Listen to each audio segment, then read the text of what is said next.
Salam əziz müdavimlərimiz, mən Nərmin Yaqublu, Namazov Akademiyanın İbtidai siniflər üzrə Azərbaycan dili müəllimi.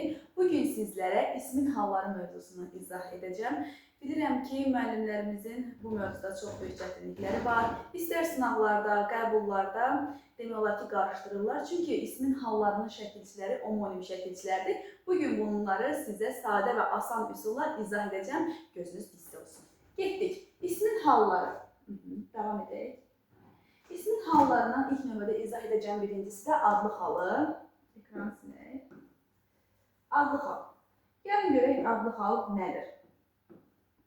Ümumiyyətlə, adlı halda əsas məsələ odur ki, bunun xüsusi şəkilçisi yoxdur, bu halın. Və bu, o demək deyil ki, xüsusi şəkilçisi yoxdursa, adlı halın ümumiyyətlə heç bir şəkilçi əlavə etmək olmaz. Bu yanlışdır. Nəyə görə? Çünki adlı hala hansı şəkilçilər əlavə olunacaq? Deməli, cəm, mənsubiyyət, xəbərlik, digər adı isə şəxs şəkilçilərdir. Ehtiyac yoxdur sualı, yəni cümlədə mövqeyi. Əsas bugün bizim işimiz bunları fərqləndirməkdir. Biz necə fərqləndirək cümlədə? Bu hal şəkilçisidir, bu hal şəkilçisi deyil və yaxud ki, hal şəkilçisi də isə hansı haldır? Bunları diqqətlə baxaq. Birinci cəm şəkilçisindən başlayaq. Cəm şəkilçisi nədir? Bizi cəm şəkilçisində hansı məqamlar gözləyir? Cəm şəkilçisi bildiyimiz kimi lar üstü 2 şəkilçisidir. Yəni, lar, lər kimi tələffüz olunacaq. Lar, lər şəkilçisi ümumiyyətlə, belə deyək də, həm nar formasında tələffüz olunur, həm rar formasında tələffüz olunur, həm də, belə deyək də, dar formasında tələffüz olunacaq. Bəzi məqamlar da var ki, indi feil kimi işlənəndə necə olacaq, onu da deyəcəm. Nar. Məsələn, tutalım, oğlanlar yazılarsa oğlanlar deyilər, narlar yazılarsa narlar deyilər, qızlar yazılarsa qızlar deyilər. Digər bir məqam da var, onu keçməmiş mən izah etmək istəmirəm. Gəlin onlara baxaq. Deməli, lar şəkilçisi, deməli, r olduqda isim olacaq. Deməli, l olduqda isə feil olacaq. Məsələn, tələffüzdə əgər açarlar formasını sizə veribsə, bu demək isimdir, açardan söhbət gedir.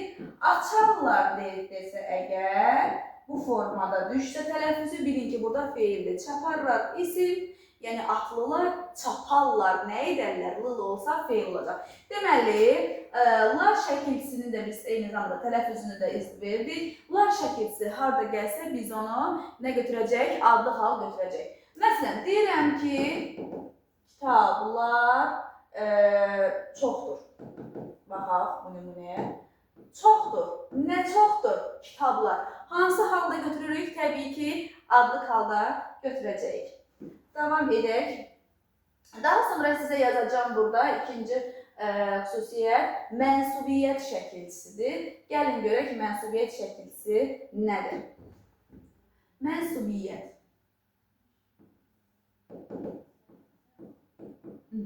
Mənsubiyyət şəkilçisi mənsubluq bildirir, insana aidlik bildirir. Ona görə də yiyəlik hal şəkilçisindən qarışdırılır. Çünki ikisi də, belə deyək də, sahiblik bildirir. Amma fərqlər var.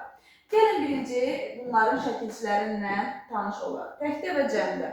Deməli, təkdə birinci şəxsin təkində ı üstü 4 şəkilçisi olacaq. Məsələn, nümunə yazıram, kitabım. I şəkilçisi eyni zamanda omonim şəkilçidir. Necə omonim? Belə deyək də, feildən isim düzəldən şəkilçidir. Məsələn, geyməkdən geyim, baxmaqdan baxım. Bunları fərqləndirmək üçün bilin ki, əgər ismə artırılıbsa bu mənsubiyyət şəkilçisi, feilə artırılıbsa bu, deməli nədir? Sadəcə olaraq leksik şəkilçidir. Yəni, feildən isim düzəldən leksik şəkilçidir. Daha sonra, ın şəkilçisi var, ın üstü 4. In üstü 4 şəkilçisini həm biz feildən isim düzəldən şəkilçi kimi götürə bilərik. Məsələn, əkməkdən əkin, səpməkdən səpin, həm də ki, mənsubiyyət şəkilçisi və eyni zamanda yiyəlik hal şəkilçisi, yiyəlik hal olma formasını birazdan sizə izah edəcəm. Məsələn, kitabın, baxın, kitabın. Burada, belə deyək də, mənsubiyyət şəkilçisidir. Üçüncüsü isə ı üstü 4'dür. Kitab, forması. I şəkilsi, I üstü 4 də homonim şəkilsidir. Belə deyək də, həm təsirlik halda istifadə olunur, həm də ki, leksik şəkilçi kimi, feildən isim düzəldən şəkilçi kimi. Məsələn, yazmaqdan yazı, çəkməkdən çəki, bunlarda da istifadə olunacaq. Bəs bunları biz hardan bilək ki, mənsubiyyətdir? Bunun əvvəlinə özdə əlavə edə bilərsiniz, öz əvəzliyi. Həm də mənim, sənin, onun əvəzliyini də əlavə edə bilərsiniz. Məsələn, deyirəm, mənim sözünü əgər artıra bilirsinizsə, bu kitabım, mənim kitabım dedikdə artıq bu nə olacaq? Mənsubiyyət şəkilsi olacaq. Və yaxud da ki, sənin əlavə edə bilirsinizsə, deməli bu nə olacaq? Mənsubiyyət şəkilsi. Onun sözünü əlavə edə bilirsinizsə, deməli nə olacaq bu? Mənsubiyyət şəkilsi. Və yaxud ki, hər iki forma, indi sizə hansı rahatsa o üsulla da istifadə edə bilərsiniz. Elə müəllimlər var ki, özdən istifadə edə bilir. Elə müəllimlər var ki, mənim, sənin, onun bu əvəzliklərdən istifadə edir. Yəni, seçim sizindir. Mənim kitabım deyə bilirik, sənin kitabın deyə bilirik, onun kitabı deyə bilirik. Məsələn, təsirlik halda onun kitabı formasında ola bilməz və yaxud da ki, leksik şəkilçidə o formada ola bilməz. Yəni, mənsubiyyətin əsas özəyi ondan ibarətdir ki, əvvəlinə mənim, sənin, onun və yaxud ki, bizim, sizin, onların şəxsi sonluğuna görə şəxs əvəzliklərini əlavə edərək kontekst daxilində onu tapa bilərsiniz. Daha sonra cəmə gəldikdə isə cəmdə, birinci şəxsin cəmində belə deyək də, ımız şəkilçisindən istifadə olunacaq. Imız. Məsələn, deyirəm ki, kitabımız. Kitabımız. Imız şəkilçisi homonim olmadığına görə yine ımız şəkilçisini götürəndə mənsubiyyət götürəcəksiniz. Kontekst daxilində bizim əvəzində əlavə edə biləcəksiniz. Yəni, bizim kitabımız. İkinci şəxsdə ımız şəkilçisindən istifadə olunacaq. Yəni, sizin kitabınız. Üçüncü şəxsdə isə onların kitabları formasında ifadə edəcəksiniz müəllimlər. Belə. Yəni, nə deyirəm, mənsubiyyət şəkilçisinin əvvəlinə mənim, sənin, onun, bizim, sizin, onların şəxs əvəzliklərini əlavə edəcəksiniz. Belə. Davam edək. Silək lövhəni. Daha sonra isə üçüncü gələcək xəbərlik şəkilçiləri. Xəbərlik ikinci adı isə şəxsdir. Belə deyək də, xəbərlik şəkilçisi daha çox insana aid olduğuna görə ona ikinci adı şəxs götürülür. Yəni, xəbərlik və ya ki, şəxs şəkilçiləri. Bəs xəbərlik şəkilçiləri hansılardır? Gəlin baxaq, xəbərlik və ya da ki, digər adı şəxs şəkilçiləri. Deməli, bu da təkdə var və cəmdə var. Təkdə birinci am üstü 2. Məsələn, deyirəm ki, şagirdəm. Şagirdəm. Mən şagirdəm. Sonra ikincidə deyirsən ki, san üstü 2. Şagirdsən. Şagirdsən. Xəttimə baxmayın, çünki tez-tez yazıram. Üçüncüdə deyirəm ki, şagirdir. Yəni, o şagirdir. Bəs belə deyək də, müəllimlər deyir ki, mən hardan bilim ki, bu mənsubiyyətdir, bu belə deyək də, xəbərli şəkilsidir. Biz bunu necə fərqləndirək? Baxın, müəllimlər, xəbərlikdə mən, sən, o əvəzliyi əlavə olunacaq. Yəni, şəkilsiz. Təkcə kök olaraq şəxs əvəzlikləri. Mən, sən, o, biz, siz, onlar. Bu formada əlavə olunacaq. Amma mənsubiyyətdə isə mən, sən olmayacaq. Mənsubiyyətdə olacaq mənim, sənin, onun, bizim, sizin. Bax, bu formada olacaq. Yəni, qarışdırmamaq üçün, əgər baxdınız ki, mənim, sənin artırmaq olursa, deməli, bu mənsubiyyətdir. Mən, sən, o, biz, siz, onlar, yalnız kök şəxs əvəzliyi əlavə edə bildinizsə, deməli, bu nədir? Şəxs əvəzliyidir. Dır şəkilsinə bir məqamı demək istəyirəm. Müəllimlər, dır şəkilsi biraz ən çox müəllimləri çaşdıran məqamdır. Dır şəkilsi həm isim kimi çıxış edə bilər, həm isim kimi. Baxın, burada isim mövqeyindədir. Həm də, belə deyək də, feildən feil düzəldən leksik şəkilçi kimi feil düzəldə bilər və bunu biz qarışdırmırıq. Əgər sizə tələffüz formasında düşər ki, hansında dır şəkilsi isim kimi, hansında feil kimi, məsələn, düşsə ki, yazdı, məsələn, tələffüz formasını verər, deyək ki, bu yazdı formasına uyğun olaraq cümləni təhlil et. Deməli, bu yazdı, əgər r düşübsə, deməli, bu nədir, müəllimlər? İsimdir. Çünki xəbəri şəkilçisində, dır şəkilçisində belə deyək, r samiti düşəcək. Əgər belə deyək də, bu formada deyirsə sizə yazdır formasında. Deməli, bu nə olacaq? Feil olacaq. Çünki feildə leksik şəkilçi olduğuna görə heç bir düşmə hadisəsi, yəni ellipsis hadisəsi baş verməyəcək. Yəni, könül rahatlığıyla onu feil olaraq götürə bilərsiniz. Bu qaydanı da dır şəkilçisi görən kimi yadıma düşdü və sizlər üçün demək istədim. Davam edirik, əziz müəllimlər. Daha sonra cəmə gəlin, baxalım cəm. Birinci şəxsin cəmində ıq, üstü 4. Biz şagirdik. Şagirdik. Bura bizi əlavə, şagirdik. Bizi əlavə edə bilərsiniz. Yəni, biz deyə bilirik. İkincidə, siz şagirsiniz. Üstü 4. Deməli, şagirsiniz. Və üçüncü də deyirsən ki, onlar nədir? Şagirdirlər deyə bilərsən. Yəni, şagirdir və yaxud da ki, şagirdirlər. Onlar şagirdir və onlar şagirdirlər. Hər iki formada da götürə bilərsiniz. Bu, xəbərli şəkilçisidir. Məsələn, testdə gəldi, sizə düşdü ki, Ələsgərəm hər dərdindən halıyam. Məsələn, Aşıq Ələsgərin yadıma düşdü qoşulmasın deyə. Məsələn, deyir ki, Ələsgərəm hər dərdindən haliyəm. Hali xəbərdar olmaq deməkdir. Haliyəm. Baxın, burada Ələsgərəm. Burada adlıq aldım. Nəyə görə? Çünki mən əvəzliyini burada artıra bilərik. Mən əvəzliyini artıra biləriksə, deməli bu adlıq haldadır. Çünki xəbərli şəkilçisini qəbul edir. Və yaxud da ki, deyirəm ki, kitabım evdədir. Evdədir. Kitabım evdədir. Yəni, öz kitabım, mənim sözünü artıra bilərik. Özü də artıra bilərik, mənimi də artıra bilərik. Deməli, bu nə olacaq? Adlıq hal olacaq. Eyni zamanda adlıq hal qoşmalarla da işlənə bilir. Deyirəm ki, anam üçün aldım. Baxın, öz anam deyə bilərik də, düzdür, mənim anam deyə bilərik. Deməli, burada nə olacaq? Anam sözü adlıq halda olacaq. Bu da tələffüzün deyim, müəllimlər. Anam üçün sözü tələffüzdə olacaq. Anam üçün. Bax, qarışdırmışsınız. Anam üçün yox, üçün üd burada düşəcək, anam üçün olacaq. Bunu da bu formada bilmiş olasınız. Başqa bir adlıq halına bağlı məqam qaldı mı? Məncə qalmadı. Dərinliklərinə qədər hər birin izah etdim.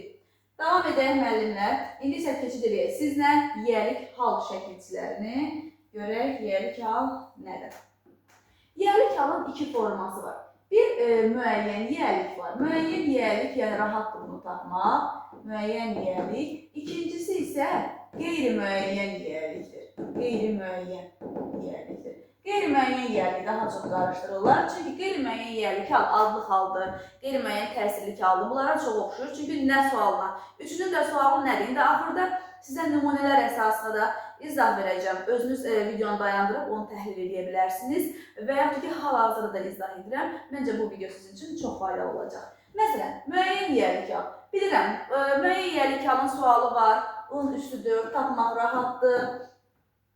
Məsələn, kitab əlinindir, kimin nəyin sualına, hər hansı sualına cavab verəcək. Məsələn, kitab əlinindir, məsələn, bura vətənimdir.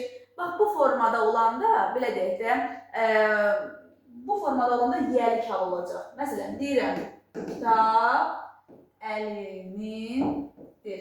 Baxın, burada kimindir, əlinindir. Yəni, rahat şəkildə bunu tapmaq olur. Amma yiyəlik halına da eyni zamanda qoşma işlənə bilər. Amma belə deyək də, qeyri-müəyyən yiyəlik halı tapmaq biraz çətinləşir. Nəyə görə? Çünki qeyri-müəyyən yiyəlik hal nə sualına cavab vermiş olacaq. Və bir şey bilmək lazımdır ki, əsas əçar məqam burada mənsubiyyət şəkilçisidir. Qeyri-müəyyən yiyəlik haldan sonra mənsubiyyət şəkilçisi mütləq surətdə gələcək. Necə? Gəlin baxaq. Deyirəm ki, insan ömrü.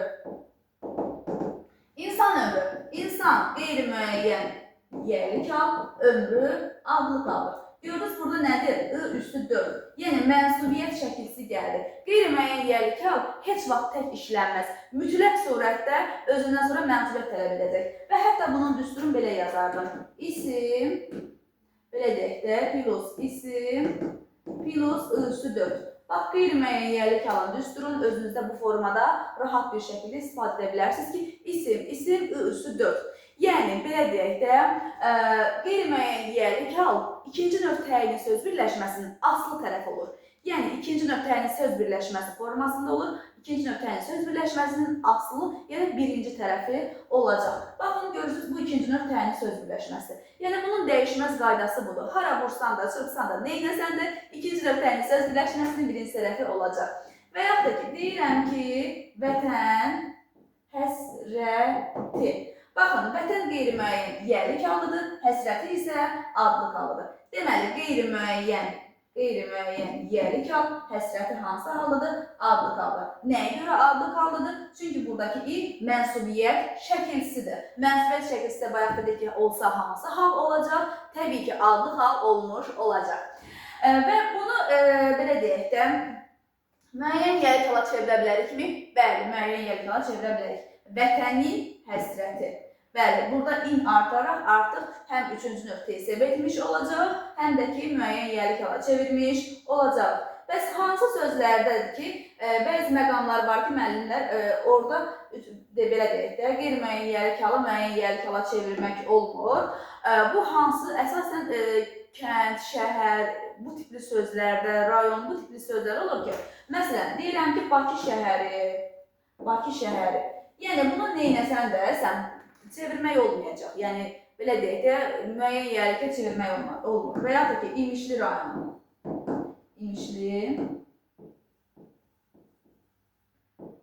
İmişli rayonu. Məsələn, bunu da çevirmək olmayacaq. Və yaxud da ki, deyirəm, riyaziyyat kitabı. Sən riyaziyyat kitabı deyə bilməzsən. Ona görə də bu artıq nə olacaq? Qeyri-müəyyən yiyəlik hal formasında qalmış olacaq müəllimlər. Bir daha izah edirəm. İkinci növ TSB-nin birinci tərəfi qeyri-müəyyən yiyəlik hal olacaq. Deməli, əsas da isim, I üstü 4 şəklində də yadınızda saxlaya bilərsiniz. Bu qayda çox rahat və asan qaydadır. Daha sonra yönlük hala gəlin, baxalım. Yönlük hal yön istiqamət bildirir. Kimə nəyə, haraya sualına cavab verir? A üstü 2 şəkilsən belə deyək, düzəlir. A üstü 2 şərt şəklində də var. Təbii ki, onunla qarışdırmayacaqsınız. Çünki şərt şəkli feilin kökünə və yaxud ki, başlanğıc formasına artırılır. Amma yönlük hal şəkli ilə ismi artırılır. Sadəcə yönlük halla bağlı qəbulda nələr düşə bilər? 2 fərqli məqam düşə bilər. Bir düşə bilər ki, məsələn, hansı hal sözün kökünü dəyişə bilər? Məsələn, nənəyə yazaramsa, necə tələffüz olunacaq? Nəniyyə formasında tələffüz olunacaq. Gördünüz, belə deyək də, açıq saati qapalı saatə çevirdi. Və yaxud da ki, sizə testə düşə bilər ki, axı yönlük hal yön istiqamət bildirir. Məsələn, testə düşə bilər ki, hansı cümlədə yönlük hal yön istiqamət bildirməz. Məsələn, bunu mən bu formada yaza bilərəm cümlə. Məsələn, deyirəm ki, kitabı 15 manata aldım. Bax, burada manata sözündə yönlük hal şəkilsidir, amma harasa getmək məzmunu ifadə etmir axı, yön istiqamət bildirmir. Yəni, ona görə bu tipli sizə testə düşər. Deməli, yönlük hal, belə deyək də, əşyanın başlanğıcını bildirəcək, çıxışlıq hal isə əşyanın son nöqtəsini biləcək. Ona görə yönlüklə çıxışlıq eyni zamanda bir-birindən antonimlik təşkil edəcək. Və təbii ki də yönlük hala qoşmalarla əlavə etmək olur və qoşmalarla işlənə bilər. Yönlük halda belə deyim ki, vacib bir məqamlar o dərəcədə yoxdur ki, sizi çaşdıraq. Sadəcə olaraq bunu rahat şəkildə tapa bilərsiniz. Təsirlik hal. Gəlin təsirlik hala baxalım. Xüsusən qeyri-müəyyən təsirlik hal. Müəyyənlik bildirən təsirlik hal var. Bir də qeyri-müəyyənlik bildirən təsirlik hal. Müəyyənliyi bilirik. I üstü 4-dür. Məsələn, deyirəm ki, atamı çağırdım, uşağı gətirdim, kitabı aldım, nəyi sualına cavab verir və konkret bilirsən ki, bu təsirlik haldır. Məsələn, I üstü 4 şəkilçisi var, tutalım leksik şəkilçi kimi, məsələn, çəkməkdən çəki, məsələn, ölçü, bu tipli sözlərdən fərqləndirə biləcəksiniz rahat şəkildə. Yəni, belə deyək də, təsirlik hal özündən sonra mütləq surətdə çox vaxt təsirli feil gəlir. Bəs qeyri-müəyyən təsirliyi necə bilək? Amma qeyri-müəyyən təsirlik hal nə sualına cavab verəcək? Yəni, qeyri-müəyyəndir. Biri var müəyyən təsirlik hal, bilirsən ki, kitabı aldım. Söhbət bilirsən ki, hansı kitabdır. Amma qeyri-müəyyən təsirli halda kitab aldım. Yəni bilmirsən ki, bu riyaziyyat kitabıdır, bu ana dili kitabıdır, ədəbiyyat kitabıdır, kimin kitabıdır, bunu da bilmirsən. Məsələn, kitab deyirəm ki, baxın, kitab aldım. İndi qalmışsan belə bilmirsən ki, bu adlı haldır, yoxsa təsirli haldır. Bəs biz bunu necə fərqləndirək? Bilin ki, təsirli hal mütləq surətdə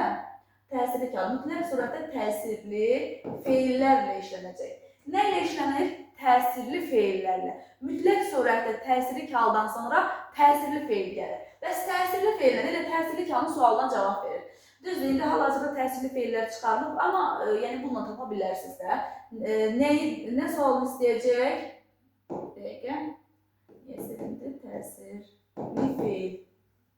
Yəni, nəyi sualını istəyəcək? Nəyi? Baxın, aldım təsirli feildir. Nəyi aldım? Avtomatik olaraq gəldi, burada çıxartdı kitabı. Yəni, avtomatik nəyi sualını verən kimi feilə qeyri-müəyyəni eləyəcək müəyyən yəlik al. Başa düşdünüz müəllimlər, yəqin ki, mənim.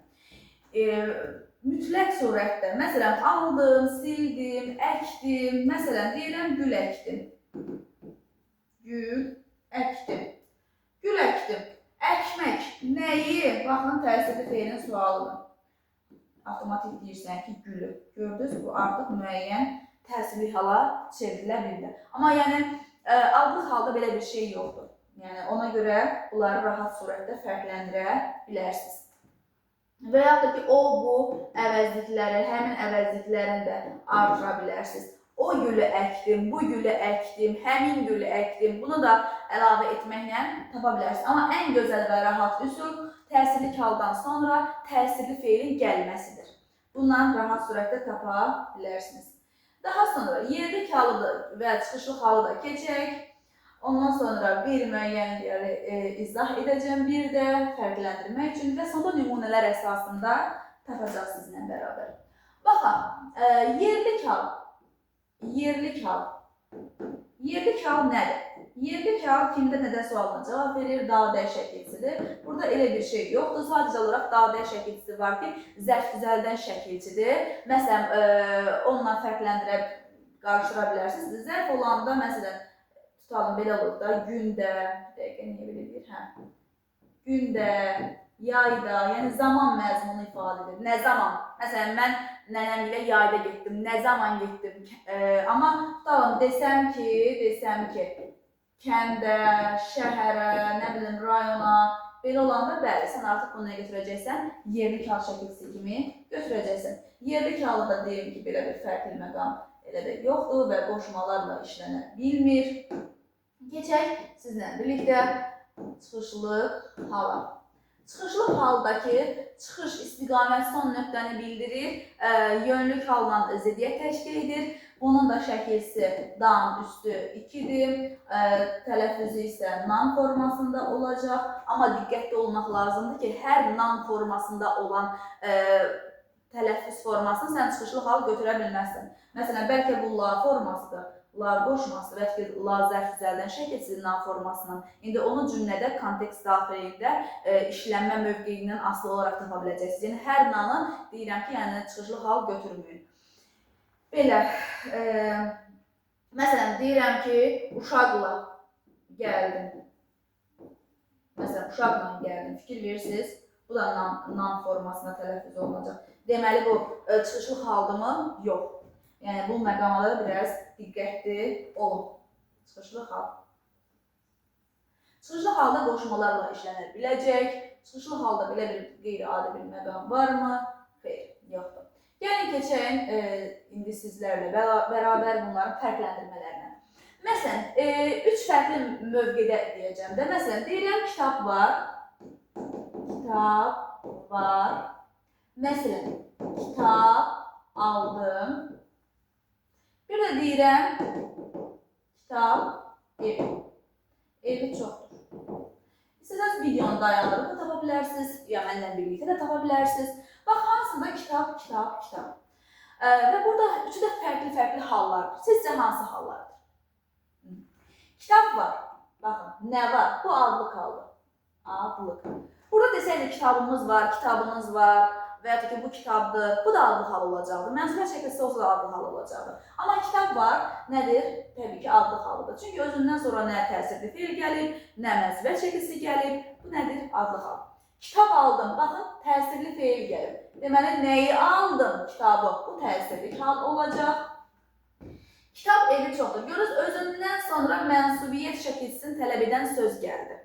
Bunun hansı halda olacaq? Qeyri-müəyyən, yerlik halda olacaq. Deməli, müəllimlərin ən çox qarşıladığı bir məqam var. Onu da qoy izah edeyim. Mənim, sənin, bir dəqiqə, geçən sərgəli yazaq. Mənim, sənin, onun, bunun, bu kimi sözlərdə im şəkilsi və yaxud da ki, bizim sözündəki im şəkilsini çox vaxt mənsubiyyət şəkilsi götürürlər. Amma yanlış, mənsubiyyət şəkilsi deyil.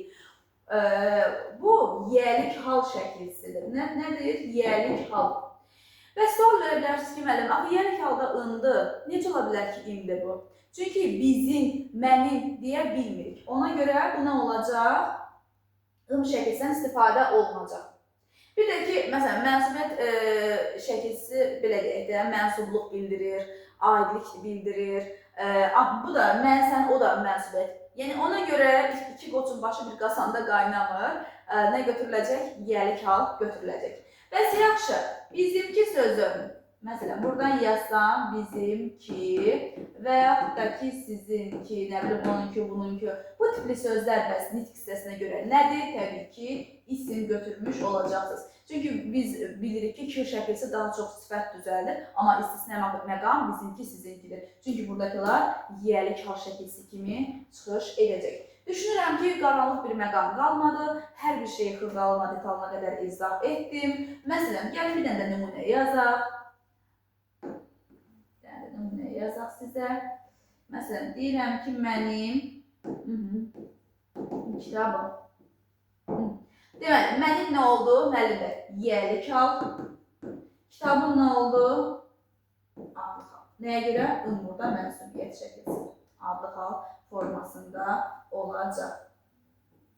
Məsələn, ixtisarlar olur, testlərdə bəzən düşür. O necə olur? Gəlin deyim. Məsələn, deyirəm ki, bizim ev tutalım genişdir. Məsələn, bu formada ellipsislər baş verir.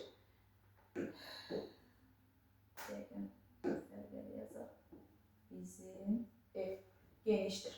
Bax, buradakı bizim sözündəki im nə oldu? Yerlik. Sən buradakı ev, yəni imic şəkilsi burada ixtisar olunur. Ona görə də ixtisar olunsa belə özündən əlavə edə bilərsən, yenə də adlı hal olacaq. Yəni, ikinci tərəf də ixtisar oluna bilər. Və yaxud da ki, birinci tərəf də ixtisar oluna bilər. Evimiz genişdir. Evimiz genişdir. Birinci tərəf də ixtisar oluna bilər. Burada da yenə də eyni halda qalacaq, adlı halda. Yəni, burada xəyalən, fikrən bizim əvəzliyini əlavə edə bilərsiniz və yaxud ki, öz əvəzliyini əlavə edə bilərsiniz. Gəlin, indi isə nümunələr əsasında fikirlərinizi daha da ümumiləşdirək. Belə deyək ki, məsləhət edərdim ki, halları tək-tək yox, daha çox qarışıq halda cümlələrlə, testlərlə, sınavlarla öyrənin ki, bu sizdən yaddaşınıza daha yaxşı qalacaq. Gəlin, keçid edək. Bax, burada deyir ki, qul nizami həmişə sənə duaçı bəndə, kandarının tozudur hər iki aləmdə. Burada qul sözü, belə deyək də, bəzən müəllimlər bu tipli sözləri, məsələn, taxta qaşıq, hətta bir dəfə mix sualına düşmüşdü, mühəndis əli, bunları, belə deyək də, sifətləşdiyinə görə sifət olaraq götürürlər, amma bu isimdir. İsim olduğuna görə də hansı hal olacaq? Adlı hal. Baxın, nizami də adlı haldadır. Adlı hal, kim sualına cavab verir? Sənə sözü. Baxın, sənə sözü yönlük haldır. Amma testdə sənə düşsə ki, məsələn, bu sual sənə düşsə ki, yönlük halda olan ismi tap, burada tapa bilməzsən. Çünki burada əvəzlikdir. Yəni, səndən əgər ismi soruşsa, sən bu variantı yönlük hal götürə bilməzsən. Yox, desəydi ki, yönlük halda olan söz, bəli, o zaman götürə bilərdi. Duaçı. Duaçı, əlaçı, bunlar da yenə də isimdir, adlı halda işlənəcək. Bəndə, bəndə. Bəndə burada düşünə bilərsiniz ki, şəkilsisi var. Amma bəndə sözün köküdür. Burada dir əlavə edə bilərik. Ona görə də hansı haldadır? Adlı qal. Qul Nizami həmişə sənə duaçı bəndədir formasında ellipsis hadisəsi baş verir. Kandarının tozudur o hər iki aləmdə. Kandarının, baxın, yerlik hal, tozudur adlı kal. Demək, üçüncü növ TSB formasında veriblər bizə. O, deməli, yenə də adlı kaldı. Aləmdə, bu da nədir? Yerlik haldır. Aydın oldu məncə. Davam edək. Sonra, günəşin şüası. Günəşin şüası.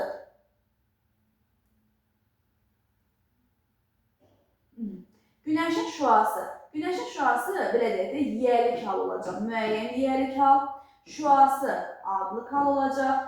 Ətrafı bürünmüşdür. Haranı bürünmüşdür? Bu olacaq. Hansı hal? Təsirlik hal olacaq. Daha sonra davam edək sizlə bir dəqiqə.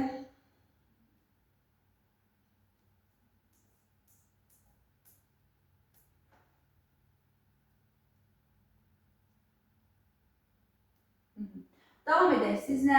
Deyir, şahların nəslindən deyildi nəsli. Şahların nədir burada? Yiyəlik hal şəkilsi, nəsli. Baxın, nəsli burada adlı haldır. Və adlı haldan sonra digər şəkilsə gəlsə, biz onu adlı hal götürməyəcək. Nə götürəcək? Çıxışlı hal götürəcək.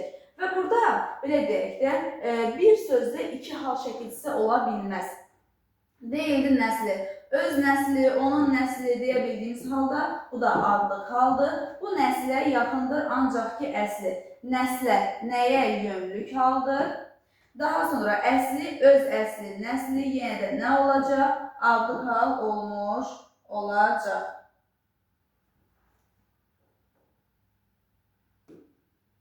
Davam edək. Mən çox getdim deyəsən.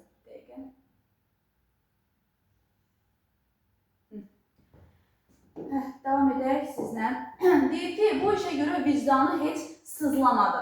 Deməli, işə nədir? Yönlük hal şəkilsidir. Vicdanı sızlamadı. Baxın, sızlamadı. Nə sızlamadı vicdanı? Vicdanı sözün siz burada təsirlik hal şəkilsi kimi düşünə bilərsiniz, amma təsirlik hal deyil. Çünki təsirlik hal ilk növbədə mübtəda olmaz. Təsirlik hal daha çox, belə deyək də, tamamlıq mövqeyində çıxış edəcək. Və bir də belə deyək də, zaman zərfliyi bəzən çıxış edə bilər ki, yay dincəlik, nə vaxt dincəlik, yay, bu formada olur. Amma burada nədir? Öz vicdanı, onun vicdanı adlı haldadır. Yəni, əlavə edə bilirsiniz, öz sözünü əlavə edə bilirsiniz. Məsələn, bu işə görə öz vicdanı heç sızlamadı və ya ki, onun vicdanı heç sızlamadı deyə bilərsiniz. Daha sonra deyir ki, qadir həyətdə müxtəlif